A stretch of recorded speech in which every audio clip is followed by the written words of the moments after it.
দেশ বিদেশের ব্যবসা বাণিজ্য আর অর্থনীতির সব খবর নিয়ে আমন্ত্রণ ওয়ালটন স্মার্ট ফ্রিজ বিজনেস রিপোর্টে।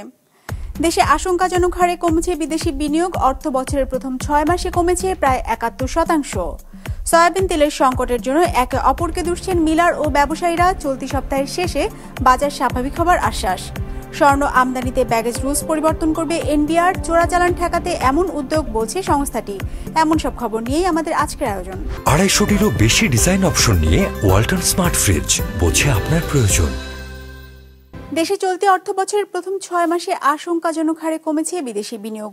জুলাই থেকে ডিসেম্বর সময়কালে কমেছে প্রায় 71%। বিশ্লেষকরা বলছেন, সামাজিক, রাজনৈতিক ও অর্থনৈতিক অনিশ্চয়তার কারণে এমন পরিস্থিতি সৃষ্টি হয়েছে।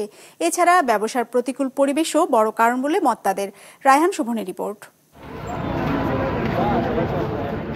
দেশে বিদেশি বিনিয়োগ কমছে ধারাবাহিকভাবে। তথ্য বলছে, অর্থ বছরের প্রথম 6 মাস অর্থাৎ জুলাই থেকে ডিসেম্বর সময়কালে দেশে বিদেশি বিনিয়োগ এসেছে 21 কোটি 30 লাখ ডলারের, যা আগের অর্থ বছরের একই সময় ছিল 74 কোটি 40 লাখ ডলার। সেই হিসেবে বছরের ব্যবধানে বিদেশি বিনিয়োগ কমেছে 50 কোটি 10 লাখ ডলার বা প্রায় 71%। রাজনৈতিক পরিস্থিতি বা সামাজিক পরিস্থিতি বা অর্থনৈতিক পরিস্থিতি, আপনি যেটাই বলেন না কেন, প্রতিটি ক্ষেত্রেই কিন্তু যেটা বিদ্যমান সেটা হচ্ছে চরম অনিশ্চয়তা। এখন এই ধরনের একটা অনিশ্চয়তা যেখানটা বিদ্যমান, সেখানে একজন বিনিয়োগকারী নিঃসন্দেহে বিনিয়োগ করতে আগ্রহী হবেন না। আমাদের বিদেশি বিনিয়োগ 71% যে কমেছে, এটা কিন্তু এরই ফলাফল হিসেবে আমরা দেখতে পারি। বিদেশি বিনিয়োগকারীরা তখনই আসবে যখন আপনার লোকাল কারেন্সি অ্যাপ্রিসিয়েট করার পসিবিলিটি থাকে। তা আমাদের তো অ্যাপ্রিসিয়েট করার পসিবিলিটি ছিল না গত কয়েক মাসে, সবসময় তো ডেপ্রিসিয়েটই করে গেছে, তাই না? সুতরাং এই অবস্থায় ডেফিনেটলি বিদেশি বিনিয়োগ, কস্ট অফ বিজনেস, আমাদের স্ট্যাবিলিটি অফ দ্য বিজনেস, আমাদের বিজনেস এনভায়রনমেন্ট, এসব কিছু মিলেই বিদেশি বিনিয়োগ একটু কমেছে। তথ্য বলছে, বিনিয়োগ কমছে প্রান্তিক হিসাবেও। চলতি অর্থ বছরের প্রথম প্রান্তিক অর্থাৎ জুলাই থেকে সেপ্টেম্বরে নতুন ও পুনঃ বিনিয়োগ মিলিয়ে দেশে এসেছে 15 কোটি ডলারের বিদেশি বিনিয়োগ, আর পরের প্রান্তিকে এসেছে প্রায় 7 কোটি ডলারের বিনিয়োগ। শুধু চলতি সময়ই নয়, বরং বিনিয়োগের এমন মন্দাদশা চলছে গেল 5 বছর ধরেই, যা পরিষ্কার হয় কেন্দ্রীয় ব্যাংক ও অর্থ মন্ত্রণালয়ের তথ্য অনুযায়ী, যাদের হিসাবে গেল 5 বছরে দেশে গড়ে বিদেশি বিনিয়োগ এসেছে 150 কোটি ডলারের, যার মধ্যে নতুন বিনিয়োগের পরিমাণ 66 কোটি ডলার। বিনিয়োগ একটা দীর্ঘকালীন তারা চিন্তা ভাবনার ফসল হিসাবে বিনিয়োগ হয়। এখন আমাদের যে সরকার এখন আছেন, এটা কিন্তু সীমিত সময়ের জন্য, হয়তো 1 বছর 2 বছর হতে পারে, উইথ টাইম পিরিয়ড, তারা তো এই সময়ের জন্য আছেন। এবং এর পরবর্তীতে যখন একটা রাজনৈতিক সরকার আসবে, সে ব্যাপারটা যতক্ষণ পর্যন্ত তার একটা সুরাহা না হচ্ছে, ততক্ষণ কিন্তু বিনিয়োগকারীরা তাদের যে দৃষ্টিভঙ্গি, সেই দৃষ্টিভঙ্গিতে খুব একটা পরিবর্তন আসবে বলে মনে হয় না। আপনার ব্যবসার পরিবেশ ভালো করতে হবে এবং আমাদের দেশের পলিটিক্যাল স্ট্যাবিলিটি থাকতে হবে। তো এক্সটার্নাল সেক্টর সিচুয়েশন ইমপ্রুভ করছে, পাশাপাশি এই দুইটা জিনিসও যদি ইমপ্রুভ করে, ডেফিনেটলি আপনার বিদেশি ইনভেস্টমেন্ট একটু বাড়বে। বিশ্লেষকরা বলছেন, বিদেশি বিনিয়োগ আকৃষ্ট করতে রাজনৈতিক, অর্থনৈতিক ও সামাজিক পরিবেশের উন্নয়নের পাশাপাশি ব্যবসা সহজীকরণের কোনো বিকল্প নেই। Raihan Sovan, business report, Maasranga television. রমজানে মুনাফার জন্য মিলাররাই সয়াবিন তেলের কৃত্রিম সংকট তৈরি করছে বলে অভিযোগ পাইকারি ব্যবসায়ীদের। আর মিলাররা বলছেন, সময় মতো ঋণপত্র খুলতে না পারা আর জাহাজ ছাড়তে দেরি হওয়াতেই এমন পরিস্থিতি। তবে আগামী সপ্তাহের মধ্যে বর্তমান দামে বাজারে তেলের সরবরাহ স্বাভাবিক হবে বলে আশ্বাস তাদের। রোববার ভোক্তা অধিকার সংরক্ষণ অধিদপ্তরের এক বৈঠকে এসব কথা উঠে আসে। রাজধানীর সবচেয়ে বড় বাজার হিসেবে পরিচিত কারওয়ান বাজার, যেখানে মাস দুয়েকের বেশি সময় ধরে খুব একটা দেখা মিলছে না বোতলজাত সয়াবিন তেলের। এই বাজারে খোলা সয়াবিন, পাম্প কিংবা রাইস ব্র্যান্ড তেল পাওয়া গেলেও সয়াবিন তেলের সরবরাহ কম। না, পর্যাপ্ত তাই যে 2 মাস ধরে পর্যাপ্ত দেয় না, যে 1 গাড়ি 2 গাড়ি আসলে সবাইকে ভাগ করে দেয়। সয়াবিন যেটা, ওইটা তো বোতলজাত, ওটা বাজারে নাই, কোনো ডিলারে দিতেছে না, সবাই বলতেছে নাই, আর কোম্পানিরা ওনার আসে না। সয়াবিন তেলের সংকট ইস্যুতে রাজধানীতে উৎপাদক আর পাইকারদের সাথে বৈঠক করে ভোক্তা অধিকার সংরক্ষণ অধিদপ্তর। যেখানে বলা হয় 2 মাসের বেশি সময় ধরে পাইকার আর ডিলার পর্যায়ে সয়াবিন তেলের সরবরাহ কমিয়ে দিয়েছে মিলাররা। কিছু তেল পাওয়া গেলেও শর্ত হিসেবে নিতে হয় আটা, চালের মতো অন্য পণ্য। আর 5 লিটার সয়াবিন তেলে বাড়তি নেওয়া হয় সরকার নির্ধারিত দরের থেকে অন্তত 70 টাকা বেশি। 50 কার্টন তেলের সাথে 5 বস্তা ময়দা চলে, চা পাতা থাকে, 10 কার্টন সরিষার তেল থাকে, 30 বস্তা পলক চাল থাকে। মালের শর্টেজ, কোথাও বোতল পাওয়া যাচ্ছে না, কোথাও মাল আনতে গেলে আপনার একটা চাপ সৃষ্টি হচ্ছে, ডিলে হচ্ছে। এগুলো করে আমরা প্রতি বছরেই কোনো না কোনোভাবে একটা ব্যবসায়ীরা একটা প্রবলেমের মধ্যে পড়ে যায়। অনুষ্ঠানে জানানো হয় গেল বছরের তুলনায় চলতি বছর দ্বিগুণেরও বেশি অপরিশোধিত তেল আমদানির ঋণপত্র খুলেছেন ব্যবসায়ীরা। এলসি খোলার পর পণ্য দেশে আসতে 2 মাসের মতো সময় লাগে। ব্যবসায়ীদের দাবি, সময় মতো ঋণপত্র খুলতে না পারা আর জাহাজ ছাড়তে বিলম্ব হওয়ায় তেলের সরবরাহ ঘাটতি দেখা দিয়েছে। তবে দর না বাড়িয়ে আগামী সপ্তাহের শেষ নাগাদ সয়াবিন তেলের সরবরাহ স্বাভাবিক করার আশ্বাস দেন তারা। আমি আপনাদেরকে একটা জিনিস আশ্বস্ত করতেছি, 24 তারিখের পরে আপনি পাম অয়েলের তো সংকটের প্রশ্নই আসে না, এবং সোয়াবিন তেলেরও কোনো সংকট হবে না। 24 তারিখ 22 তারিখ রাত্রে থেকে জাহাজগুলো আসবে, 24 তারিখ ধরেন ডিউটি পে করবে, 25 তারিখে ফ্যাক্টরিতে মালগুলো ঢুকবে, 26-27 তারিখের থেকে পর্যাপ্ত পরিমাণে মাল এবং রমজানে যা লাগবে তার থেকে বেশি পরিমাণ মাল আসবে। ভোজ্য তেলের সাথে অন্য পণ্য কিনতে বাধ্য না করার তাগিদ দেওয়া হয় অনুষ্ঠানে। বলা হয়, পণ্যের সরবরাহ ব্যবস্থায় কৃত্রিম সংকট তৈরি করা হলে নেওয়া হবে আইনি ব্যবস্থা। আমরা চিঠি দিয়ে দেব যাতে করে ওনাদের এই মজুদ ইত্যাদি সম্পর্কে যে তথ্য এটা উন্মুক্ত করার জন্য একটা সফটওয়্যার করে যেটাতে করা হয়। তারপর হলো ভোজ্য তেলের প্রোডাকশন এবং সাপ্লাই কৃত্রিমভাবে বন্ধ করা হলে সে ব্যাপারে কঠোর ব্যবস্থা নেওয়া হবে। আজ থেকে এই ব্যবস্থা হলে আমরা কঠোর অ্যাকশন নিব। জি স্যার, কঠোর তো আমাদের হাতে যে ক্ষমতা আছে সেই অনুযায়ী আমরা ব্যবস্থা নিব। বাণিজ্য মন্ত্রণালয়ের হিসাবে দেশে প্রতি বছর প্রায় 22 লাখ টনের মতো ভোজ্য তেল বিক্রি হয়। ট্যারিফ কমিশনের হিসাবে 5 জানুয়ারি পর্যন্ত আমদানি হয়েছে প্রায় 11 lakh ton. Ranjibul Mizan, business report, Maasranga television. স্বর্ণ আমদানিতে ব্যাগেজ নীতিমালায় পরিবর্তন করা হবে বলে জানিয়েছেন এনবিআর চেয়ারম্যান। মূলত স্বর্ণ চোরাচালান ঠেকাতে এমন পদক্ষেপ নেওয়া হবে বলে জানান তিনি। রোববার স্বর্ণ ব্যবসায়ীদের সাথে মতবিনিময় সভায় এনবিআর চেয়ারম্যান বলেন, স্বর্ণে রাজস্ব আদায় বাড়াতে চায় সরকার, আর স্বর্ণে মূসক কমানোর দাবি জানিয়েছেন ব্যবসায়ীরা। বাংলাদেশকে স্বর্ণ চোরাচালানের রুট হিসেবে ব্যবহার করছে একটি চক্র। এই অভিযোগ বেশ পুরনো, যার সত্যতাও মিলেছে ব্যাগেজ ও স্বর্ণ আমদানির তথ্যে। ব্যাগেজ রুলসের এই অপব্যবহার ঠেকাতে নীতিমালা পরিবর্তন আনার কথা জানিয়েছে জাতীয় রাজস্ব বোর্ড এনবিআর। অনুষ্ঠানে জানানো হয়, দেশে বছরে স্বর্ণের চাহিদা 40 টন। যদিও 2022-23 অর্থ বছরে বিদেশ থেকে আগত যাত্রীর মাধ্যমে স্বর্ণ আমদানি হয়েছিল 63.77 টন। তবে 2023-24 বাজেটে 234 গ্রামের পরিবর্তে 117 গ্রাম শুল্কমুক্ত স্বর্ণ আনার নির্দেশনা জারি করে এনবিআর, যার প্রভাবে সে বছর যাত্রীদের মাধ্যমে আমদানি হয়েছে মাত্র 21.5 টন স্বর্ণ। রাজস্ব বোর্ডের চেয়ারম্যানের প্রশ্ন, চাহিদার বাকি স্বর্ণ কিভাবে পূরণ করলেন ব্যবসায়ীরা? স্বর্ণ এত বাজারে, কিন্তু আপনার ইম্পোর্ট নাই কেন, আপনি ডিউটি পান না কেন? এর জবাব আমার কাছে নাই। এটা তো আমার দেশের মানুষের জন্য, আমার দেশের জন্য কারোর জন্য ভালো না। তাহলে এই খারাপ কাজটা আমরা কেন কন্টিনিউ করছি? আর যদি বলেন যে না এটা কেউ করছি না, তাহলে এগুলো আসে কোত্থেকে? আমরা তো ধরেন ধরতে পারি হলো তো 100টার মধ্যে হয়তো একটা, 99টা কিন্তু আমরা ধরতেও পারি না, নানা কারণে, নানাবিধ কারণে।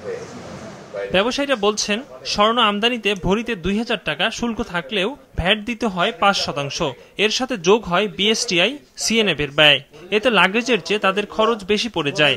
এ সময় আমদানিতে শুল্ক 5 থেকে কমিয়ে 3% নামিয়ে আনার দাবি জানান জুয়েলারি ব্যবসায়ীরা। আমাদের কথাতে যদি ইম্পোর্টারদেরকে আপনারা সুবিধা দেন, মানে তাদেরকে যদি ঠিক মতো ব্যবসা করতে দেন, তাহলে আপনাদের উচিত আমাদের ডিউটিটা যে 2000 করা আছে সেটাকে আরো কমানো। আমি যখন এলসিটা ওপেন করতেছি, এলসি ওপেন করার পরে আমার এয়ারপোর্টে আসার পরে এটা বিএসটিআর জন্য আমার পুলিশ পারমিশন থেকে শুরু করে এখানে লাগে মিনিমাম 7 ডেজ। ব্যবসায়ীদের কথার প্রতি উত্তরে এনবিআর চেয়ারম্যান বলেন, স্বর্ণ আমদানিতে সরকারের রাজস্ব আদায় কম।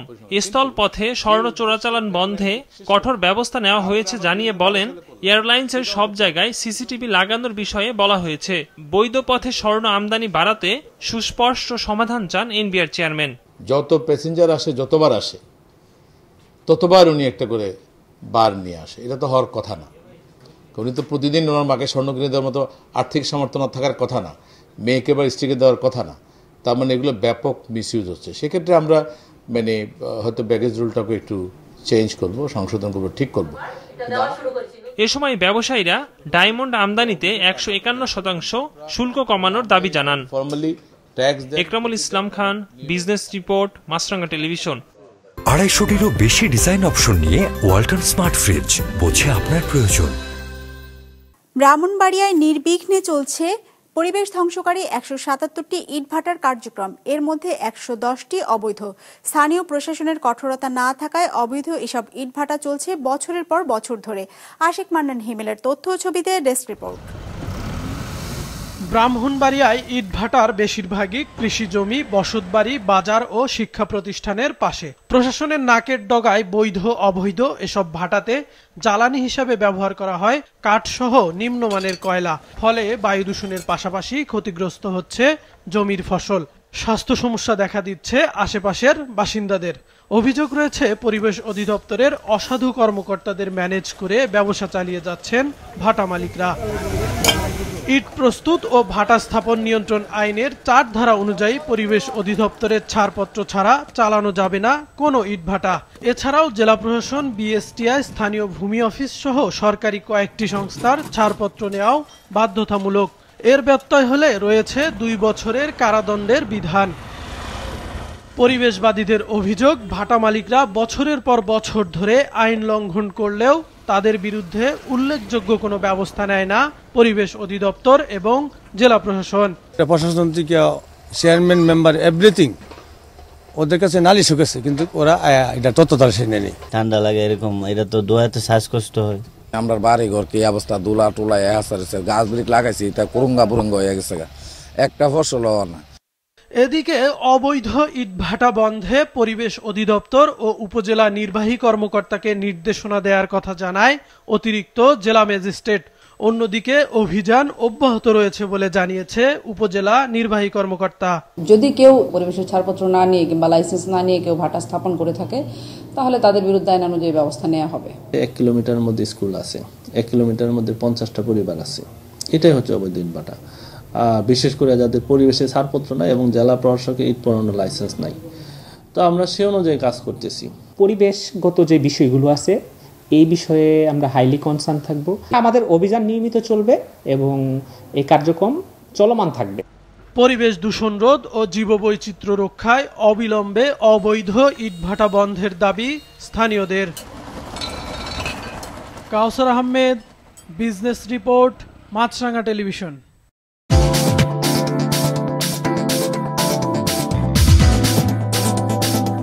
সূচকের পতন দিয়ে শেষ হয়েছে ঢাকা স্টক এক্সচেঞ্জে সপ্তাহের প্রথম কার্যদিবসের লেনদেন। সার্বিক সূচক ডিএসসি এক্স 2 পয়েন্ট কমে দাঁড়িয়েছে 5198-তে। বেচা কেনা হয়েছে 415 কোটি টাকার। লেনদেনে অংশ নেওয়া প্রতিষ্ঠানগুলোর মধ্যে দর বেড়েছে 138টির, কমেছে 196টির, আর অপরিবর্তিত আছে 75টির দর। এবার বাজার নিয়ে বিশ্লেষণ শুনবো ব্র্যাকেপিএল স্টক ব্রোকারেজের। আজ ডিএসসিএক্স ইন্ডেক্স ক্লোজ হয়েছে 5198.78 পয়েন্টে, যা গত বৃহস্পতিবারের তুলনায় 2.70 পয়েন্ট কম। আজ টার্নওভারের দিক থেকে মার্কেট ঊর্ধ্বমুখী প্রবণতা প্রদর্শন করে, যা গত বৃহস্পতিবারের তুলনায় 3.5% বেশি। এদিকে অধিকাংশ লার্জ ক্যাপ সেক্টরে আজ নেগেটিভ পারফরমেন্স দেখা গিয়েছে, যেখানে সবচেয়ে ভালো পারফর্ম করেছে টেলিকমিউনিকেশন সেক্টর এবং সবচেয়ে খারাপ পারফর্ম করেছে এনবিএফআই। আজ টার্নওভারের দিক থেকে সবচেয়ে ভালো পারফর্ম করেছে banking sector, followed by textile এবং ফার্মাসিউটিক্যাল সেক্টর। আজ টার্নওভারের দিক থেকে সবচেয়ে বেশি ট্রেডেড স্টক ছিল Robi Axiata PLC, followed by BRAC bank PLC এবং গ্রামীণ ফোন লিমিটেড। চট্টগ্রামের পটিয়ায় ফসলের উৎপাদন বাড়াতে বন্যা নিয়ন্ত্রণ, নিষ্কাশন ও সেচ প্রকল্প বাস্তবায়ন করছে পানি উন্নয়ন বোর্ড। প্রকল্পটি পুরোপুরি বাস্তবায়ন হলে জলাবদ্ধতা ও লবণাক্ততা মুক্ত আবাদি জমিতে ফসল উৎপাদন বাড়বে বলে দাবি তাদের। সঞ্জীব দে ক্যামেরায়, নাজমুল সাদেকি রিপোর্ট। চট্টগ্রামের অন্যতম নিচু এলাকা হওয়ায় পটিয়ায় এক ফসলও সময় মতো ঘরে তুলতে পারেন না কৃষকরা। এর সাথে বর্ষায় বন্যা আর জোয়ারের লোনা পানিতে সৃষ্টি হয় বাড়তি দুর্ভোগ। তবে এবার চানখালী নদীকে ঘিরে পানি উন্নয়ন বোর্ডের 1158 কোটি টাকার বন্যা নিয়ন্ত্রণ, নিষ্কাশন ও সেচ প্রকল্প দেখাচ্ছে আশার আলো। ইতোমধ্যে এই প্রকল্পের 30 কিলোমিটার খাল পুনঃখনন শেষ হয়েছে। চলছে 3 কিলোমিটার নদী তীর প্রতিরক্ষা কাজ, 25.5 কিলোমিটার বাঁধ, 4 কিলোমিটার ফ্লাড ওয়াল নির্মাণ এবং 26টি রেগুলেটরের কাজ। চাষাবাদের অনেক উন্নতি হবে, চাষবাস ঠিক মতো আগে করতে পারে নাই। তবে প্রকল্পের ভূমি অধিগ্রহণে এখনো কিছু প্রতিবন্ধকতা রয়েছে জানালেও এটি পুরোপুরি বাস্তবায়ন হলে আবাদে জমিতে ফসল উৎপাদন বাড়বে বলছে পানি উন্নয়ন বোর্ড। পেরিবাদের ফলে এখানে একই সাথে যেমন লবণাক্ততার প্রবেশটা রোধ পাবে, দ্বিতীয়ত আমরা মিঠা পানিটা আমরা এখানে সাপ্লাই করতে পারবো, ফলে এখানে সেচ সুবিধা বহুগুণ বৃদ্ধি পাবে। প্রকল্পের ভূমি অধিগ্রহণ প্রক্রিয়া কিছুটা স্থগিত দেখে আমরা অতটা সামগ্রিক অগ্রগতি অর্জন করতে পারিনি। তবে ভূমি অধিগ্রহণের সাথে জড়িত মূলত বাঁধ নির্মাণ, সেটি বাদে অন্য কম্পোনেন্টগুলো আমরা এগিয়ে যাচ্ছি। প্রকল্পটি বাস্তবায়ন হলে এক ফসলি থেকে 3 ফসলিতে রূপান্তর হবে 3,500 হেক্টর জমি। পাশাপাশি পটিয়ার 13,500 হেক্টর জমি নতুন করে আবাদি জমিতে পরিণত হবে। নাজমুল সাদেকি, বিজনেস রিপোর্ট, মাছরাঙ্গা টেলিভিশন। বিশ্বের বিভিন্ন দেশের জন্য দেয়া সহায়তার লাগাম টেনেছে যুক্তরাষ্ট্র সরকার। নাগরিকদের করের অর্থ ব্যয় করে অন্য দেশকে আর সহায়তা না দেওয়ার কথা জানিয়েছেন প্রেসিডেন্ট ডোনাল্ড ট্রাম্প। সহায়তা বন্ধের এ তালিকায় আছে বাংলাদেশের প্রকল্প। অর্থ বরাদ্দ বাতিল করা হয়েছে এমন বেশ কিছু খাতের কথা উল্লেখ করেছে যুক্তরাষ্ট্রের department of government efficiency DOGE। এর মধ্যে আছে ভারতের ভোটারদের উপস্থিতি বাড়ানোর লক্ষ্যে $2.10 কোটি কর্মসূচি।